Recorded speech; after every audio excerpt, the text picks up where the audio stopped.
Good evening, everybody. We left off on page 338. Chapter 12. Lieutenant, I need a word, Anderson said, popping his head into the fingerprint lab door. Can it wait till I interrogate this witness? Kerry asked, picking up her pad. I was just about to head over to a witness room. She looked at Nikki. Good work. Let me know what else you find. Nikki nodded. Kerry turned back to Anderson. Want to walk with me? This might take a while for me to explain. Why don't you go ahead and interrogate your witness first? All right, Kerry accepted, exiting the fingerprinting lab and walking toward the witness room. I take it this has to do with the plan you've created. Not really my plan, the FBI's plan, Anderson corrected her. And you may or may not like it. You're free to reject it at any time. Kerry raised an eyebrow. All right, I'll talk to you in a few minutes. How long do you think you'll be? He asked. She stopped in front of the witness room. Not too long. 20 minutes tops? Okay, he said. I've got some work to do. Just give me a call when you're done. She nodded. Of course. She pushed the door open and entered calmly. She placed the pad on her end of the table and nodded to the officer and Spencer. Spencer stood behind the man quietly, and the officer moved to the side of the room. Kerry remained on the other end of the table for now. Mr. Mantinelli, she greeted. Mantinelli said nothing. I spoke with your brother recently about an employee of his, Joe Lorenz. Heard of him? Mantinelli remained completely silent, his face expressionless. Kerry stared at him. Justin had already called in Roy Mantinelli for further questioning. Withholding the bit of information that his brother happened to be in on this was quite agitating, to say the least. But now Roy Mantinelli's brother refused to speak to her, or to anyone for that matter. At this point, it was safe to say she was past agitated. Mr. Mantinelli, she said, approaching the man from the opposite side of the room as the officer. I can make your life extremely miserable. She leaned on the table and glared down at him. You're going to jail. You can be sure of that. We matched the gravel on your shoes to what was found in the basement, and your footprints match what was found in the warehouse. We can place you there. You can't prove I did anything. Kerry continued to glare at him, but then she noticed something. Let me see your hands, Mr. Mantinelli. Mantinelli did not move. Do it, stupid, Spencer ordered. She's not lying. She can make your life hell. Failure to cooperate is going to get you in deeper shit than you're already in. Mantinelli looked at him, and then back at Kerry. He showed her his hands. Kerry took his hand roughly and looked at it. There were markings on the sides of his index fingers, and very small pattern on the right index finger and thumb. It was something she recognized. They had been unable to get any fingerprints from the bomb, but this was previously unnoticed circumstantial evidence. Mr. Mantinelli, what do you like to do in your free time? I already told your partner I had fish, Mantinelli said. It had been a mistake on his part, but something he couldn't have known about prior to his first interview. It was after this admission that he had observed his right to remain silent. That's not what I'm talking about. What then? He asked impatiently. Do you fiddle with wires much? She folded her arms and stared down at him. No, Mantinelli said. That's interesting, Mr. Mantinelli, because I'm seeing a wire pattern on your hands. You've been pulling, cutting, and twisting wire. Connor's hands always bore the same pattern when he fiddled with the car. The marks on the sides of the index finger were from grabbing the wire and pulling. The marks on the index finger and thumb were from twisting stripped wire without pliers. The tips of the cut wire were sharp and dug into one's fingers. This man had most certainly built some part of the bomb. Mantinelli didn't say anything. Now, my guess is you're not smart enough to do anything but point and shoot, she said insultingly. So it was only when you received instructions that you were able to build the bomb. Who gave you those instructions? Mantinelli still remained silent. Mr. Mantinelli, there's no question that you're going to end up in jail. Now, whoever gave you those instructions could help you out. Cooperation gets you brownie points with juries. We might be able to strike a deal. He simply stared at her. Now, if you give me a name and it pulls through, we'll talk about the conditions of your arrest and charges." He pursed his lips together and leaned back. He was an incredibly selfish man, and in the Diablo simply for the money. He knew going to jail would bring him to financial disaster, and he didn't feel he owed anything to his direct superior. He had promised him safety, and the CSIs had still caught him. Peyton. Hugh Peyton? Try again. He's already dead. He looked surprised, but somewhat pleased at the news. That's all I know. Then you're SOL. If you don't give me everything you've got, I'm going to make sure they go hard on you, both in the courtroom and in jail.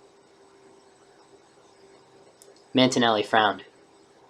Was it worth doing this? Would he still go to jail if he gave her another name? Cassidy Webster. What about her? Kerry asked, hiding the intrigue from her voice. Mantinelli didn't need to know that Cassidy Webster was high on their list of must find. She's in a higher position than me, Mantinelli said. I know she organizes shit. I don't know where she lives, and I don't know where she works right now. There was a place in Switzerland a while back. I'm going to need a date, address, phone number, and anything else you can come up with. She slid the pad over to him and handed him a stylus. Start writing. Mantinelli did. He wrote down everything he remembered from the contact information he had. When he was finished, he handed her the pad. So this'll keep me out of jail? Not likely, Kerry said, picking up the pad. We have you on a few charges unrelated to this, according to my colleague, she said.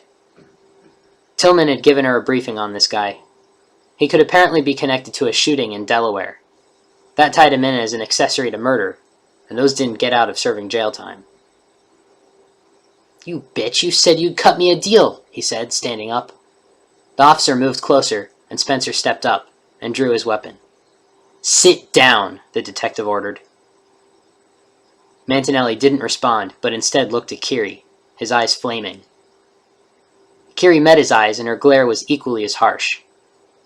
You're not getting out of jail for a while. What you just gave me will shave off a few years. Maybe make conditions nicer. But you stood by and let someone murder Tasha Bolovich in Delaware. And you stood by again and let someone nearly bleed to death in a basement. You deserve every minute of your sentence, she said icily. He didn't say anything for a few seconds. But then, with both hands on the table, he leaned toward her and looked at her straight in the eye, still fuming with rage.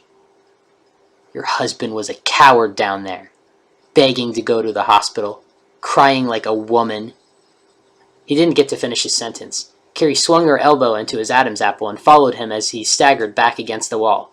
She pushed his chin up with her forearm and pinned him against the two-way mirror, glaring at him as his face turned red from the pressure. Kerry, Spencer started, and took a step forward. Kerry let the man's airway begin to constrict before she released him. He slumped slightly and breathed deeply. Get him out of here, she said to Spencer. Spencer nodded to the officer, and the man handcuffed Mantinelli and began to lead him away. You just wasted your chance, idiot, Spencer said as Mantinelli was led out of the room. He turned to Kerry, who was red with anger. You okay? No, Kerry said, walking back to the table and sitting down. She looked at the pad. Let's run this, okay? I'll get it to Justin, Spencer said. He took the pad from her. Listen, you want to talk or something? I can't. I'm supposed to meet Anderson. He's got some kind of plan or something he wants to run by me. Okay, well, when you're done, there's coffee and donuts in the lounge. It still smells like Quigley in there, and the pizza's gone, but it's otherwise intact, he said with a small smile, attempting to lighten the mood. Kerry tried to smile back at him, but all Spence got was a small twitch in the corner of her mouth. Thanks, Spence. I'll see you later. Take it easy, he ordered. They exited the witness room together, but went separate ways. Spencer knew she would have to face disciplinary action for what she did, but it wasn't his place to carry it out. The cameras had caught it, and Captain Wall would probably be in contact with her soon. Kerry pulled out her cell phone and located Anderson, trying to forget the entire incident. They met in a conference room. I'm supposed to be the first one to brief you on this, Anderson said. If you like the idea, there are some people you'll need to talk to. Spill it already. I'm bursting with anticipation, she said dryly. She sat down in front of the terminal in the conference room and turned on the screen. He sat down across from her. He didn't need the screen to explain this to her. We want to start with letting you know what we found. The FBI's been looking for traces Smith may have left. The entire world's in on this now. Our friends in other countries didn't exactly like the idea of one person shipping out bombs to terrorists, especially since not all the terrorists are targeting just the US. Kerry nodded. She knew that already, just from reading the reports about and related to Tajada. So they ended up finding this, he said, and accessed his console. He stuck a memory stick in it and pulled up a file. He sent it to her console. Smith has a dozen different aliases, the most well-known being Carbon-14. Taxes were recently collected in Jamaica. Guess who apparently had a huge evasion? Someone whose screen name happened to be Carbon-14? She wouldn't be that stupid. It was one of her other aliases, though. Cassie Girl 13. Cassie. Cassidy Webster?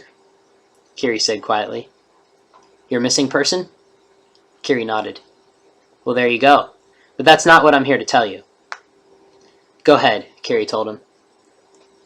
Cassie Girl 13 was traced back to a person going by the name of Tanya Carmelo. We were able to follow her for a while before we lost her. But it's a huge lead, and we've got a plan.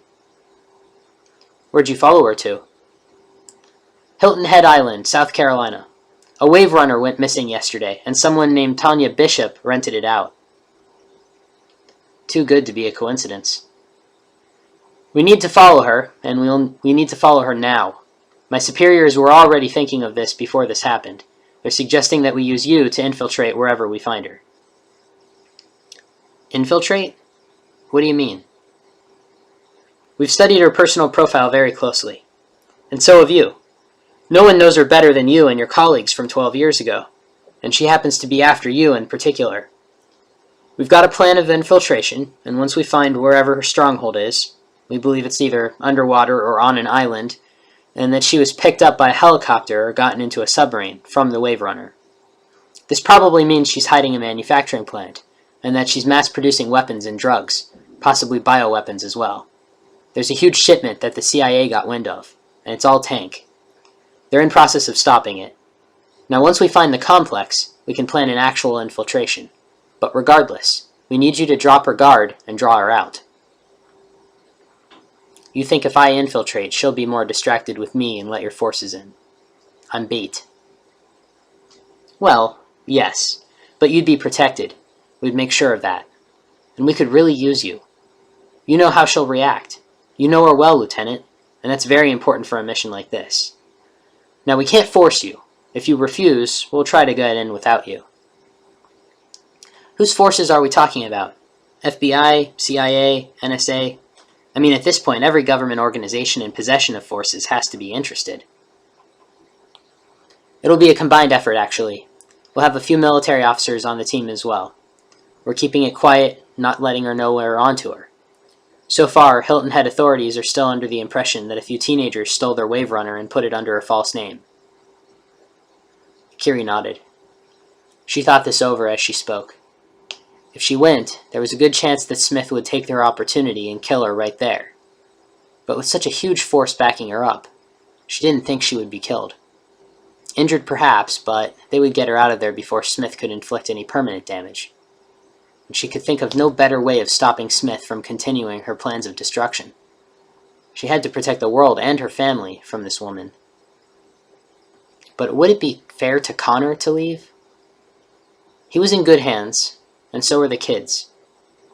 Her family had come to help her, and they would have to take over if she left. How long would we be gone? That's hard to say. The actual operation will probably only take a day.